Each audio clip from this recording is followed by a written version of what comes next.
Hi everyone, P-Dons here, and we are back with another episode of View from the Office, where I take Steph's most recent WBE match, analyze what she did right in it, what she did wrong, and some places where she might be able to improve. So, this week we went up against VSNetwork. He proved to be a tricky opponent. He was 3-2 going into this week, coming off a really good victory over Aaron Cybertron Zhang, who prior to this point had been undefeated in WBE. So he was going to present a matchup challenge for us. The Versus had 4 Pokemon that could actually fake us out, and he also had Inteleon, which is faster than our Cinderace. So we needed to get a little bit creative in order to play him this week. And I will walk you through some of it. So, as you guys can see, we ran Colossal, Kangaskhan, Cinderace, Duraludon, Jellicent, and Ribombee. Going into this week, we had made a few transactions. We ended up cutting the Toxtricity for Colossal, the Quagsire that we recently traded for Dracloak, and we gave up on Corviknight to get Duraludon. Based on the way we had been playing, we had been doing a lot of physical attacking, and we were becoming a little bit too predictable. So the decision was made to grab some mons that could help us both with special attacking and support. So we ended up making those transactions. They were active for Versus, and they definitely gave a dimension to our team that Versus had to respect. So basically, we had determined that Duraludon could put in a lot of work with Versus, so we kind of made that the centerpiece of our strategy this week. We also had Colossal as a backup Dynamax option, in case we could get some of the Surf strats off. But we were primarily focused on speed swapping with Ribombee. Ribombee is still faster than Inteleon, so in theory, we could have speed swapped the Cinderace, speed swap the Jellicent for a little support, or even speed swap the Duraludon to get ahead of the Inteleon and the Durant. So we were really focused on Durant plus Ribombee this week, as we felt it had a good matchup with Versus' team. So yeah, we basically brought the remaining mons to complement this. So I'm going to jump ahead to the battle now. If you guys want to see a little bit more about Steph's team, feel free to watch her team builder. Play that I should have made, or to let me know something I did right so that I remember to do it again in the future. It really helps. I love reading what you guys have to say. So, yeah. There. Okay, we prepped for this. Okay, this makes sense. All right, so Scary about if you look at Team Preview, Versus has all male Pokemon. Basically, when we were doing team prep, we had noticed that Versus brought 27 out of 30 Pokemon in the prior weeks as males. So, with this knowledge that 90% of his Pokemon were male, we decided to bring back a tract on Jellicent this week. We figured we would be able to get some sort of use out of it. Yes, so looking at this team preview, this was mostly what we expected. We did a little bit of practicing with maybe not so much Kingdra, but we definitely identified that the top 4 of Durant, Incineroar, Grimmsnarl, and Inteleon were absolutely coming to this match. So we kind of designed game plans around them. really don't know the items With this, we definitely want to lead the Rabombi and Duraludon. This is what we practiced. I would be fine with Kang and Cinderace in the back as well.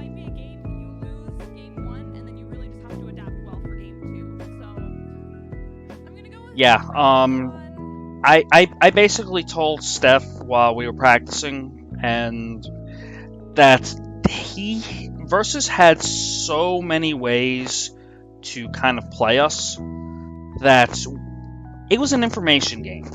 We didn't know if the Inteleon had Focus Sash, we didn't know if the Durant had Focus Sash, we didn't know if it had Life Orb, we didn't know if Grimmsnarl was Trick plus Eject Button, we didn't know if it could paralyze us, if it could fake tears us. There were many things that that Versus could potentially do. So we kind of stressed that game one, well, of course we want to win it. We needed to gather as much information as we could, and once we figured out what Versus was bringing, we could adapt a little bit better for game two, and if it got there, game three. So the fact that Steph is thinking about that right now is a good sign.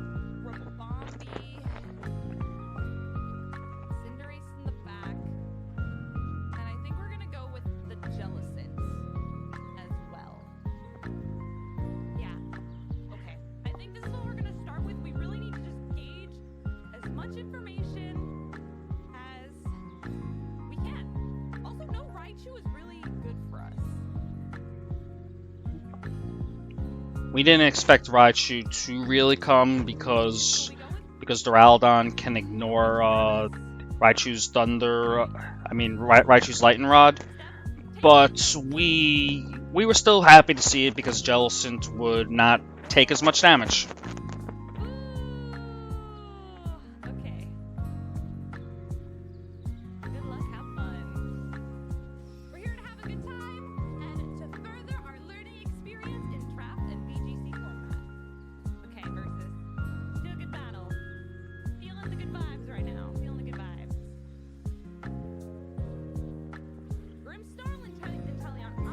Yeah, this is basically the lead we practiced. It was either Grimmsnarl, Inteleon, or Grimmsnarl Durant. Procedure's kind of the same in both cases, but we need to find out the information.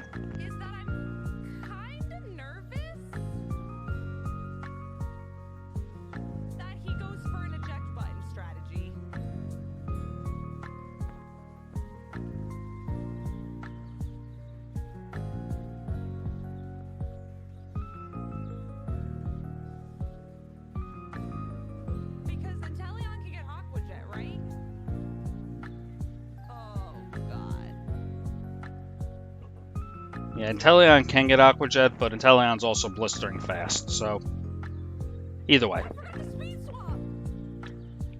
Yeah, sometimes you panic a little bit, and you kind of forget to do the strategy. The amount of times VGC players have faked out into Psychic Terrain, have Will-O-Wisp in Misty Terrain. It happens to the best of us. In regards to the Duraludon, I like the targeting of the Grimmsnarl. It's a very annoying Mon, and we need to find out if it's Berry, which we definitely practiced, and I had definitely suspected coming into this match. We had a Cinderace that can Iron Head it, or Steel Spike it. Now we have a Duraludon. I always felt like Berry was the most likely item, and if it wasn't a trick kind of Grimmsnarl, then it would almost certainly be Berry. So it's still good to confirm this, just to know we're not dealing with tricky Eject Button shenanigans, or potentially a like Grimmsnarl that could reduce damage throughout the entire game. Okay, oops. I got so nervous there. I forgot to speed swap. Oh no.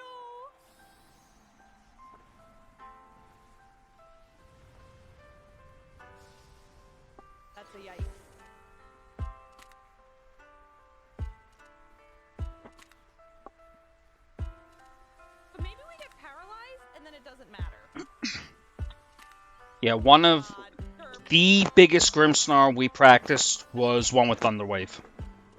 We figured our team was so fast, Versus would want to try to slow it down, even with the Inteleon, because if he could slow us down, then Duranta's work.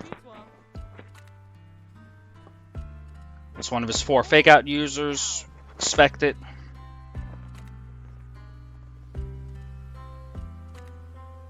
Okay, so that was a good play from Versus, especially with the fact that, as we do find out, he is hiding the Berry, so the Grimmsnarl will stay around for one more turn.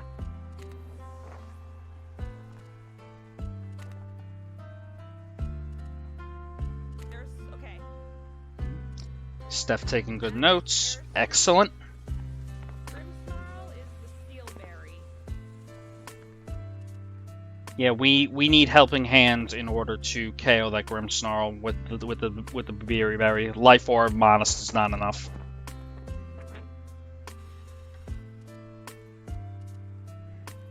Okay.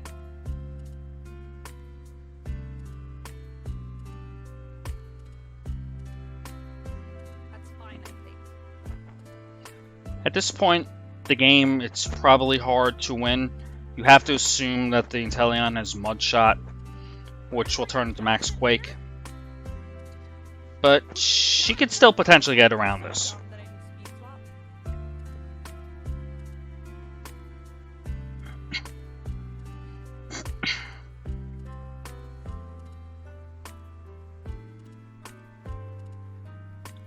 With Fake Out and Berry, I'm suspecting either screens or some sort of support. So at this point, I would actually max guard the Duraludon and go straight for the Attract into the Inteleon. This would be a good way to scout what the Grimmsnarl does and to stop the Inteleon in its tracks. And as it turns out, the Grimmsnarl is the Fake Tears variant that was around in like January and February during Series 2. It's still very effective. Like, this combo was used to KO Duraludons at that time. So, good on Versus and his front office for bringing it back. Okay. Also, all of this Pokemon are male, so this is hilarious. For Attract. Please get the KO. Nice. Mm-hmm.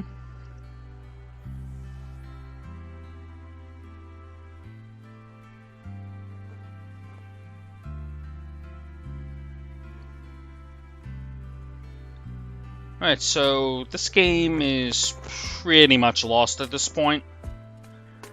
The best thing Steph can do is fish for information. As much as I would say don't reveal Attract, revealing Attract is how she's going to get more information out of Versus for Game 2. So it's not the worst thing in the world.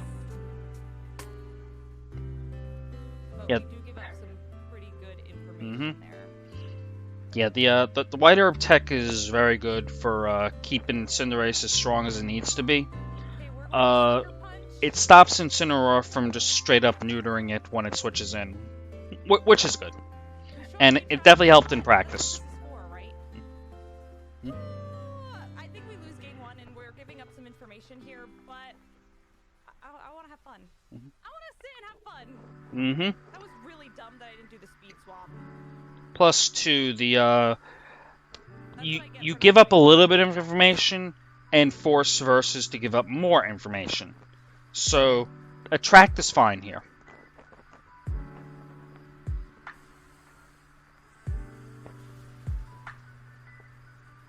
Okay.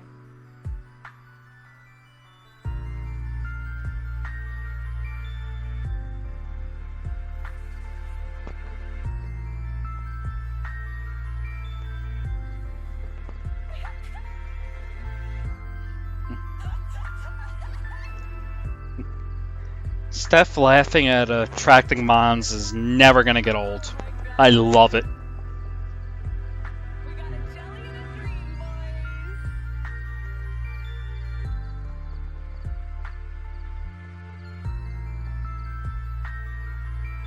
Let's get all the info we can.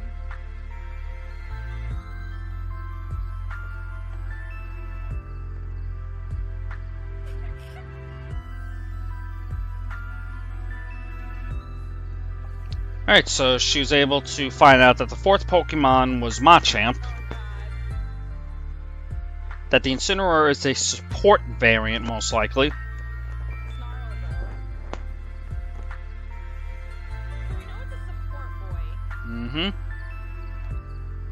And as you'll see here, there's no Flame Orb on Machamp, so we know it's not necessarily a Gutsmon, which means it could be like a Salt Vest or something. Steph is approaching this end game, even in a loss, very well.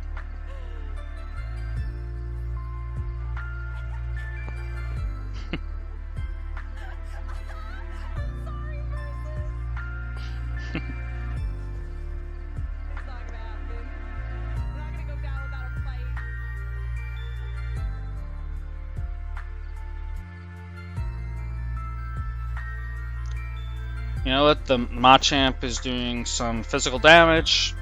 It's not Guts boosted, so that's good information. We also practice with a weakness policy Incineroar, so the fact that it's a support Incineroar, it's nice to see, because Steph is used to that in normal VGC, so it's easier to adapt. Plus, it also means that the Incineroar is not going to totally wreck us, which did happen in practice.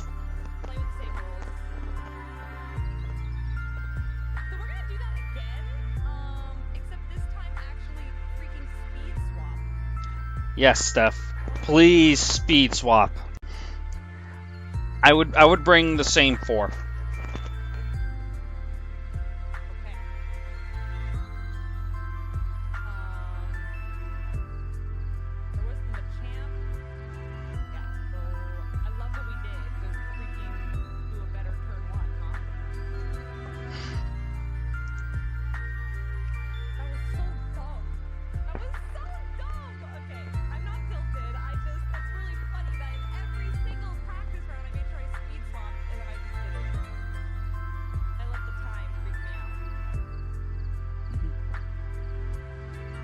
Yeah, the timer is a real thing that VGC players have to deal with. Making all the decisions you need to in your head and getting them all done in 45 seconds it's very stressful. Like, even people who've played a long time, that 45 seconds flies by. So, if anything, Steph getting used to 45 seconds under a lot of pressure is one of the best lessons she can learn in this WBE season.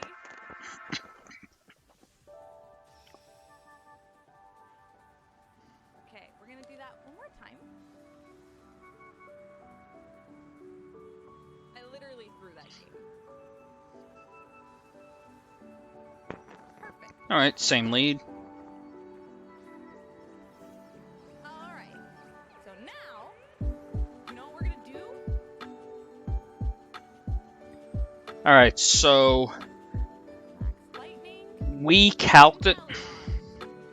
If we went Max Lightning off of Thunderbolt, it was about a 75% chance to one-shot a Dynamax 4 HP Inteleon. If we did it off of Thunder, it was 101% damage minimum. So we went with Thunder in order to speed swap plus Max Lightning KO the Inteleon turn 1. So this turn works exactly like we did in practice. The biggest debate of all time when I wanted to do game 1. I hope this works out. I hope we can get this win. Look at this cutie. Look at this cutie. Please don't max card. That would be awkward. Yeah, Shield Dust plus Dynamax is very nice with facing 4 Fake Out users. Especially when you speed swap ahead of the Fake Tears and obliterate this Inteleon off the map. Goodbye. To mimic Steph. Bye, Inteleon!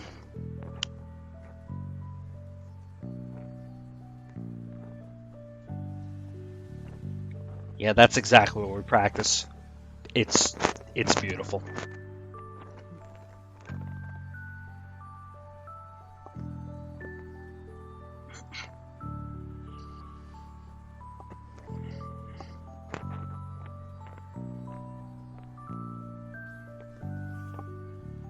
Incineroar's coming out. Alright, so at this point, if I'm playing, I feel like he also has the Machamp in the back. And we've taken out his Dynamax and most of his offensive threats.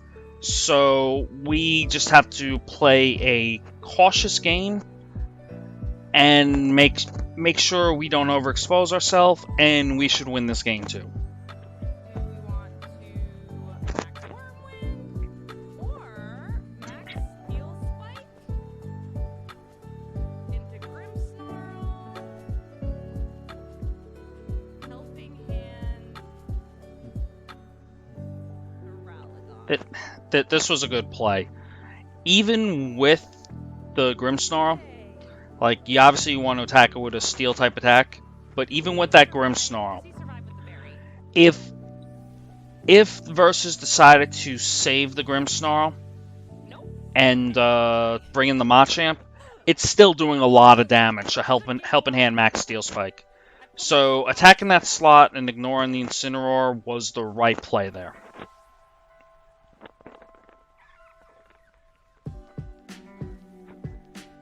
Alright, Snarl's going to be a little annoying, but if we play it right, we should be able to finish this up.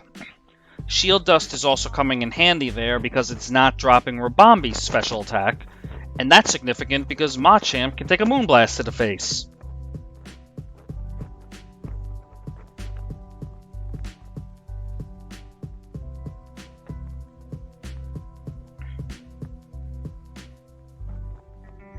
Gonna go for the max Wormwind into Incineroar.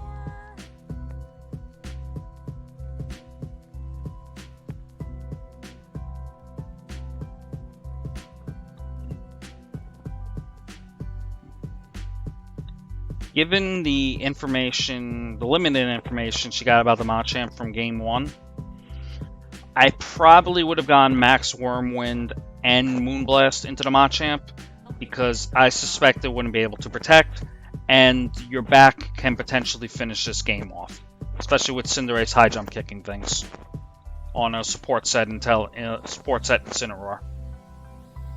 But I can't complain about the amount of damage she did.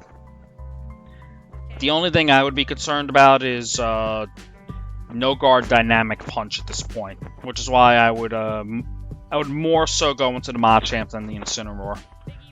But that's still a good play. And yeah, there's the dynamic punch. Oh my god! Yeah, obviously with dynamic punch, that shows that unless Versus is running an insane Machamp set, its ability is definitely no guard. Really? Meaning, if we get a Scald Burn on the Machamp with Jellicent, its attack will be cut by 2 stages or half.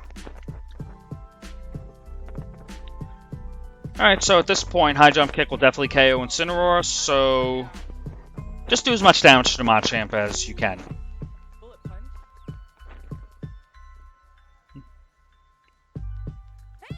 All right, Draco into the Machamp, which is good. Oh god, that does like nothing though, because of the minus special attack drop. Plus the Assault Vest. And then a Moonblast right into the Machamp. Hangs on because it's Assault Vested, but that is very good from Steph. It's not. She played this game too beautifully. And now she could swap in the Cinderace and the Jellicent to get the win. Interesting. We win though.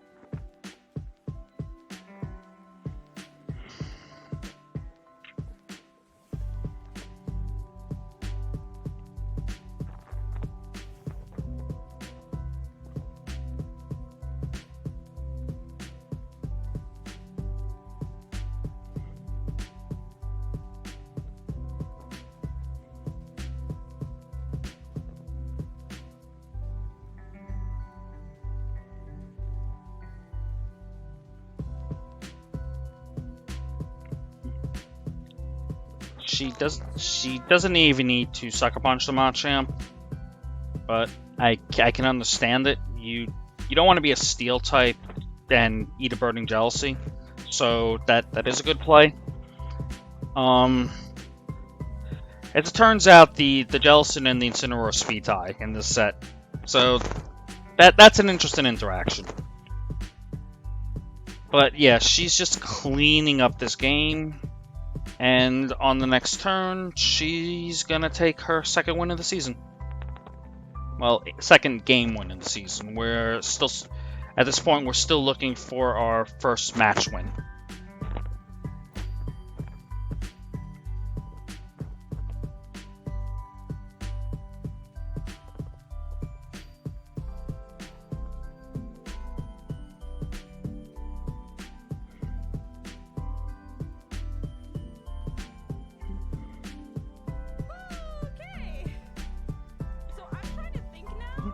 Sucker Punch here is good, so she doesn't reveal any more information than needed on the Cinderace. Amazing. That was beautiful. And we're going to game 3. Can he actually adapt to that? I don't know. Okay. Oh, I should say yes. Okay.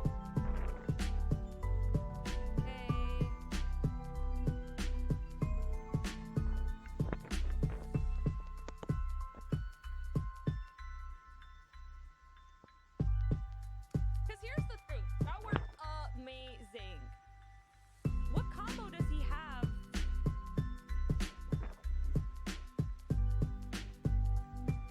That I'm unsure about. Alright, so there's something I wanted to point out about our team building before we go on. Grimmsnarl was the only reason we went with Kangaskhan over Scarf Dracloak.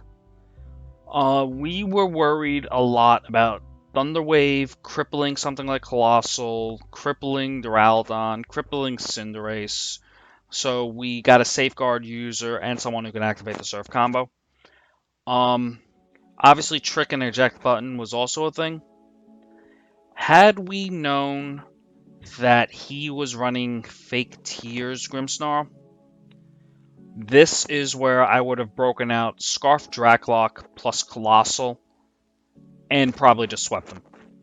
Because at this point, he sees that the Inteleon gets fried by the Duraludon, and it's very likely that his counterplay is going to be Durant, which we don't know if it's sashed or not. It could take a hit from the Duraludon. We had actually calced that Max Lightning if with the Helping Hand boost, if it is not a Sash Durant, it would get one shot. So Versus would have to be careful about that. But after seeing what happened in Game 2, I'm thinking he's absolutely making an adjustment to Durant. And Steph needs to counter that in some way. I would probably say that with the information we have, the 4 Mons she had been using are fine, but she needs to make sure that she plays them well. The Durant is probably going to be the Dynamax option, and I would imagine Inteleon or maybe even the Kingler in the back to try to clean up late game, because we had known that almost every week he brought Kingler up to this point, that thing was Choice Scarf. So it's definitely realistic to assume that he probably did it again. So these are just some of the things that I would be thinking about in a Game 3, and Steph should be thinking about too as she tries to win this game. I don't think he could even set up Trick Room if he wanted.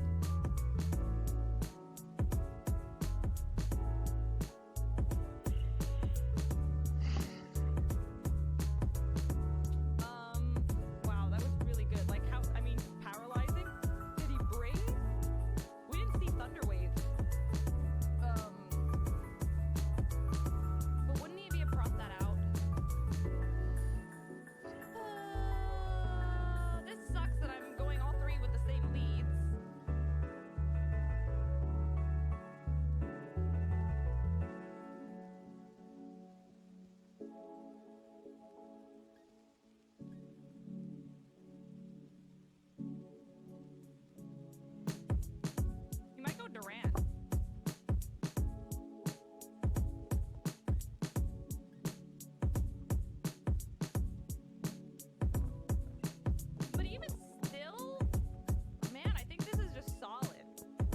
Yep, I agree, Steph. Awesome.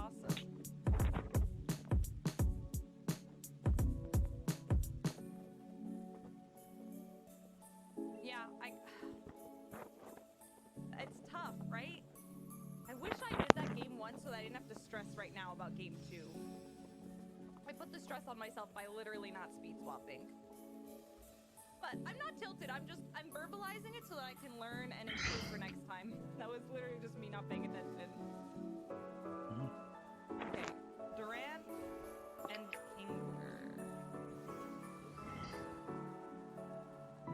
Alright, so the second this lead hits the field, we had seen the life orb on the Inteleon. So, in my mind, it's screaming Sash on Durant. I would, at a minimum, play to make sure I play around this. And with the Kingler, I'm expecting it to outspeed the Rabombi because I'm expecting Scarf. So, I know I have a Focus Sash on the Rabombi if I'm playing this. I know Kingler's not taking either Mon out in one shot. So, what I am thinking right now is if I speed swap the Duraludon and Dynamax and go for a Max Wormwind into the Kingler, I get rid of the Kingler because its HP and special defense is awful. I also lower the Durant's attack, and we are up 4-3, and we potentially might still have Duraludon at the end of the turn based on how we're EV'd. So, Kingler is my top target this turn. Durant's going to do what Durant's going to do, in part because I am calling that because we saw the Life Orb on the Inteleon, the Durant, with how frail it is and how we have a Cinderace and a Colossal, it probably is sashed. So my play is definitely speed swap the Rabombi and the Duraludon, Dynamax, Max Wormwind the Kingler, go up 4-3, and for all intents and purposes, intimidate the Durant. Okay, so immediately here, we are going to, I think, go for the straight up Max, lightning into Durant.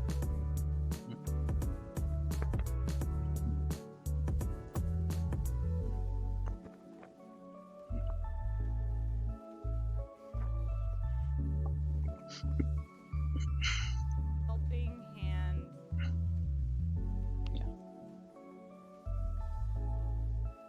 Yeah. Yeah, so I suspect Steph made this play because she was married to the damage calc we did. This is gonna be awkward. Without Durant. the Focus Sash, this would actually one-shot Durant, We calc this. but she needed to adapt to the situation here. The Kingler is a sitting duck, and you get the Intimidate on the Durant, essentially, if you go for a Max Wormwind, which would help to like neuter the Durant as we go through the game. The only way that would go wrong is if Versus was using the Kingler to bait a Wormwind and to get the Grimmsnarl in. Otherwise, I feel like you always go for the Kingler in this spot. Okay.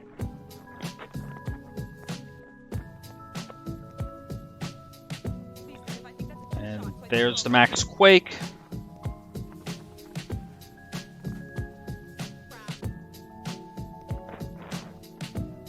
That crit matters. Yeah, so this crit,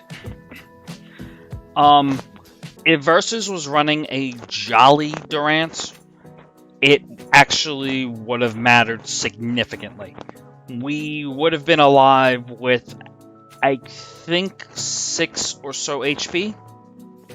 And at that point, we would have gotten a Max Lightning off that would have dropped Durant down to its Sash.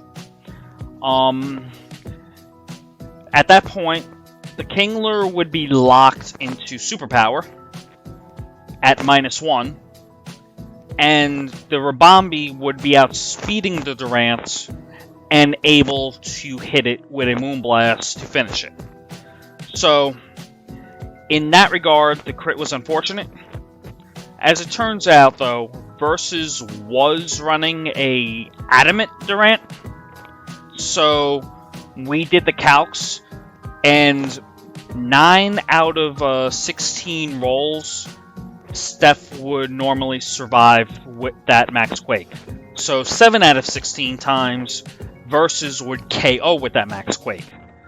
When you add in the crit chance, I can't math that well, but it was probably about 50-50, maybe a little bit in our favor, that Steph would be taking this hit. So the crit did matter, but not so much that this would be unexpected. So we ended up losing this roll, so we just have to adjust going forward. The game is not over yet.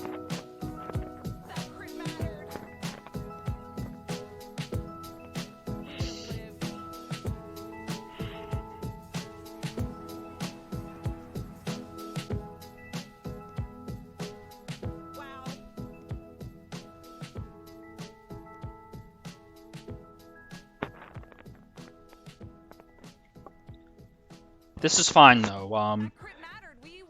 The Kingler is locked into a -1 superpower, and there are 2 Mons on the field that are faster than the Durant. So, Steph has to make a call here. The Kingler is almost certainly switching out, but is the Durant max guarding or not? Like, if it max guards and you attack into it, you just lose the ability to hit the switch-in. If it doesn't max guard and you go after the switch-in, Cinderace is probably dead. So, the safe play is to double up here. I don't know if that's the play I would have made in this situation, but it's an understandable play to double up the Durant here. And yeah, the Incineroar coming in, I think even if we call that with high jump kick and Moonblast, I'm not 100% sure if that would KO. So, it's whatever. And Versus goes for the safe play to beat our safe play. Okay. Alright, so Cinderace is definitely getting faked out here. I don't mind the switch at all. And I think it's reasonable to assume that the Ribombee is sashed from Versus' end. But he doesn't know that for sure, so he might try to attack it. Steph does a good job here in just breaking a potential sash on Durant, which as it turns out, yeah, it was sashed. So that Moonblast is perfectly fine. Jellicent eats the immune fake out. Moonblast breaks sash. And the Steel Spike goes into the sash, the Ribombee, so it's got 1 HP. Alright, so at this point we know Durant. Incineroar, Scarf Kingler, and you could probably guess that the 4th one is Inteleon. I don't see where he would bring Grimmsnarl at this point. So, at this point, we have one way to win this set. And to Steph's credit, she notices it. Speed Swap plus Attract will make you by base speed the fastest thing on the field, and you'll be able to start attracting Versus Mons.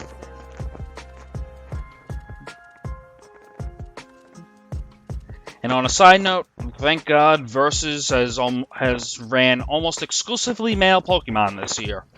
Because if he didn't, we would have no win con. Alright, so the crunch was a little bit annoying.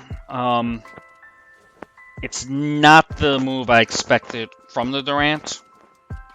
And it's kind of too bad I didn't call that, but I will get into that in a little bit. Alright, so this is a bad situation. But because of Attract, it is still winnable. I just have to be really careful. Jinx, Steph, we said it at the same time. Strength Sap into the Incineroar slot. That's good. Get your health back. Into Durant.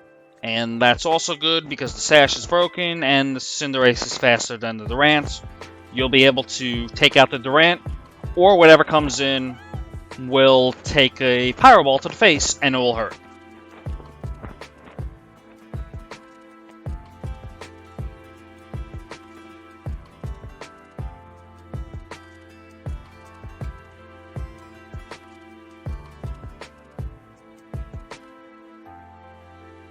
He's thinking. Alright, so that's good. We restored the Jellicent's health back. It's almost full, actually. Hit. Nice.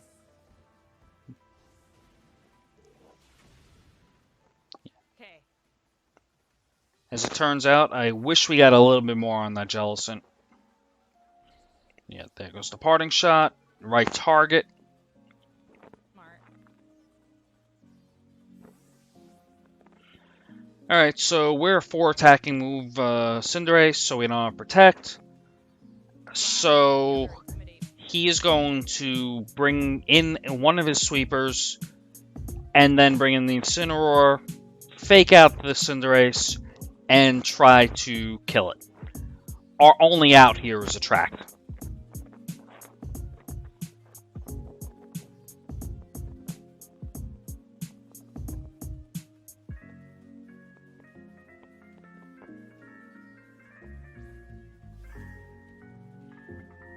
Alright, so there's that Inteleon.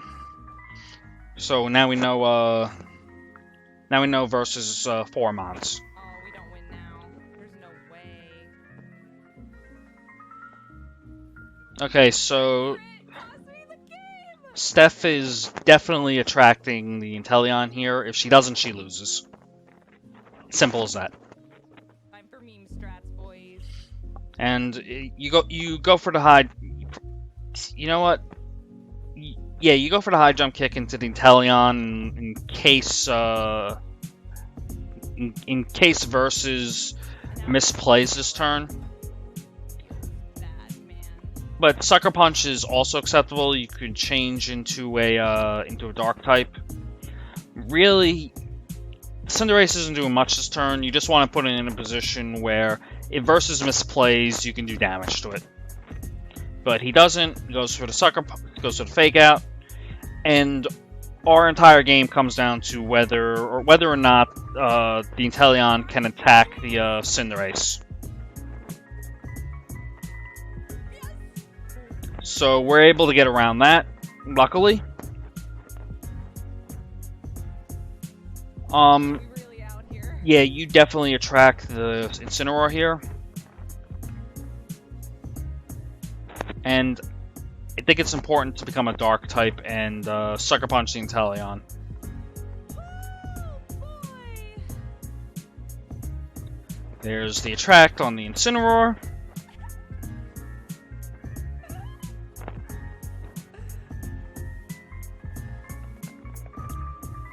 Alright, so Steph could have potentially lost the game right there, but fortunately Mudshot didn't kill, and he was running Hydro Pump, which meant that he could have missed.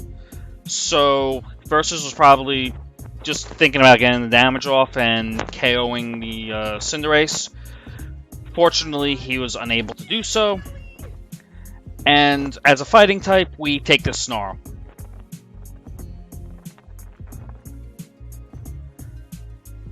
So I think this is a tough turn.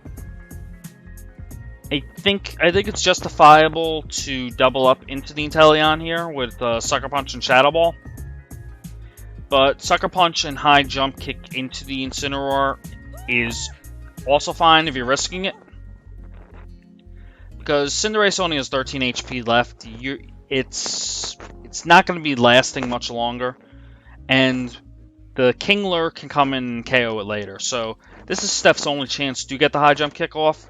It still does a decent amount of damage even with a negative attack, so that's fine. And you get the immobilization. We're attracting our way back into this game. At this point, I think it's important to KO the Inteleon here. So he does switch here, but this actually works out for Steph. Maybe she was calling that the Inteleon would switch, and she's actually able to pick up the KO on the Incineroar here.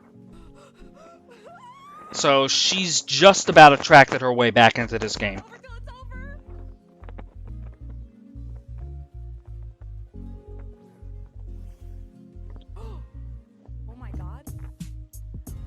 Alright, so here there are 4 things Steph can do with the Jellicent.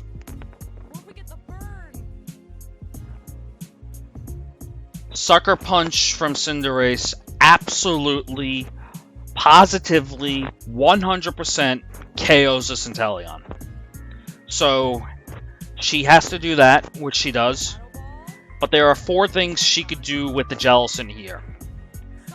She can Strength Sap it, which is what I would do. You would basically heal up to full and give the Kingler an Intimidate. We went over the fact that the Kingler got knockoff, so that's something to worry about with the Jellicent. So being able to intimidate the Kingler would be nice, essentially. If you don't Strength Sap there, you can attract the Kingler. Getting the 50-50 going on the Kingler is also a fine play. Especially if the Kingler goes into the Cinderace to KO it after the Sucker Punch. That's also a good play. If she was worried about the Inteleon like living in this, she still could have at least scalded the slot that the Inteleon was in, because it could have gotten redirected once the Inteleon went down and potentially burned the Kingler, which would have been okay. Not the best play, but would have been okay. By going for Shadow Ball here, it looks good on paper, but she has to remember that the Jellicent had been snarled at this point. So despite despite Kingler's not so good special defense and HP, it's still going to be taking the Shadow Ball reasonably well. So basically this turn had to be Strength Sap into the Kingler. If not Strength Sap into the Kingler, at the very least attract. Steph almost brought this all the way back from having her Duraludon crit and forgetting to Speed Swap. Unfortunately, the fact that she did not Strength Sap or attract the Kingler is what will cost her the game and the set.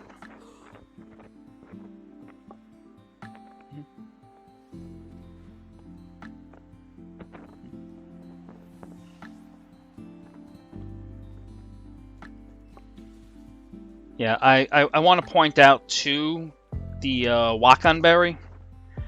I was worried when helping Steph to make this team that the Durants would be using Thunderfang / Max Lightning, that Raichu could potentially come, and Volt Tackle would be a problem. Plus, I also felt that Versus had to at least potentially respect the fact that Sleep Powder could be a thing from Tangela, so I felt that Max Lightning might be a little more common. It was really a choice between Wakan Berry and Colbur Berry, and it's a little disappointing because even though the Jellicent The Snarl would have activated Colberberry earlier in the game, but Steph at this point would not have had an item if it was Colberberry, and she might have a little bit more HP, which, had that happened, had we went with Colberberry over Wakanberry, Steph could have potentially won this game. Also, the Machamp was using Darkest Lariat. It was a tough call between Wakan and Colbur. With the information we had, we went with Wakan. Unfortunately, Colbur would have been a better decision with the 6 verses brought. It was a tough call. Yeah, she can win this game right here if she crits it. Fortunately, she doesn't. If she got this special defense drop, that would have been a possibility as well. As it turns out, the Kingler did about an average amount to the Jellicent based on the roll it got. So I went back and calced this, and the Kingler had about a 62% chance to KO the Jellicent with this knockoff. Sucker Punch is fine here. Get as much damage as you can. But at the same time, yeah, Steph is also panicking a little bit here, and she forgets that the Kingler's Choice Scarf. With that turn, she could have gone for High Jump Kick to get more damage, and then try to finish the game off with Sucker Punch. Unfortunately, she did them in the wrong order, and that was that. I want to address a little bit about Steph, like, panicking a little bit at the end of Game 3, like, during it.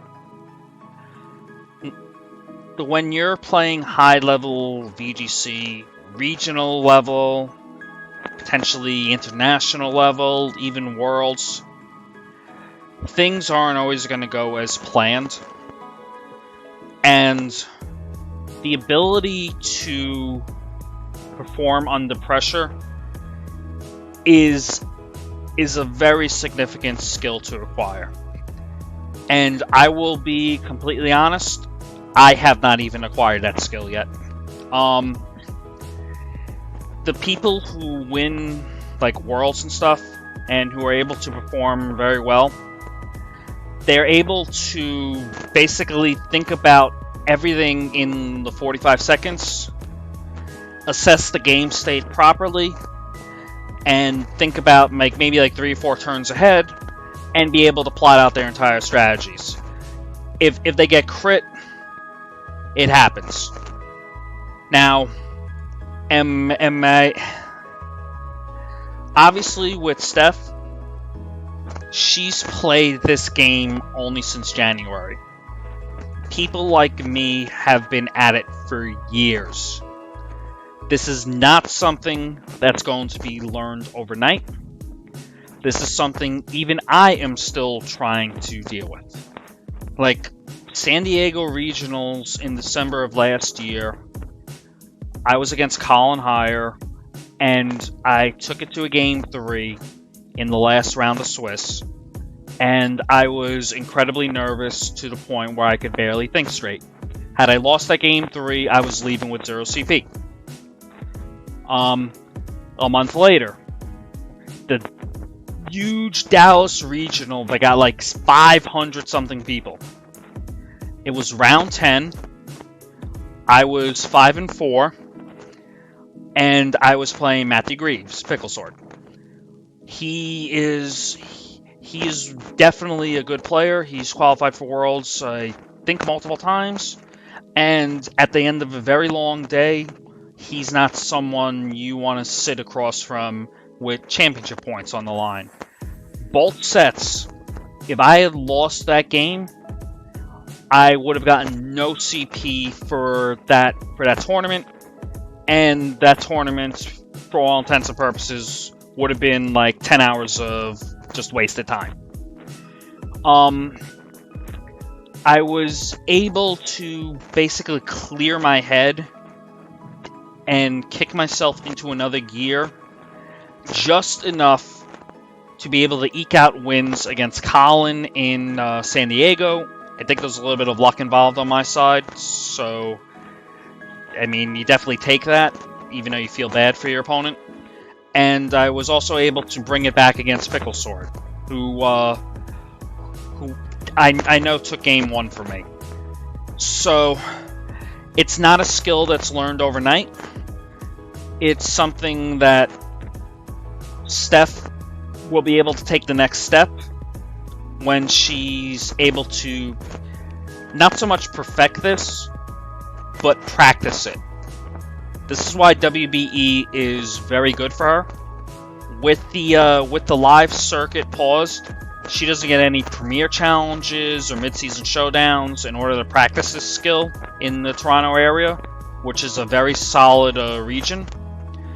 And as she does this more, her mind will slow down, and she will be able to see the game not so much in a state of panic, like she kind of has been in some instances, but that she will reach a level of clarity, and she will be able to execute her game plans. She'll be able to see a few turns ahead and make the appropriate reads. The like fundamentals, they're there in Steph. She's got them now. She is still a very good player in the making.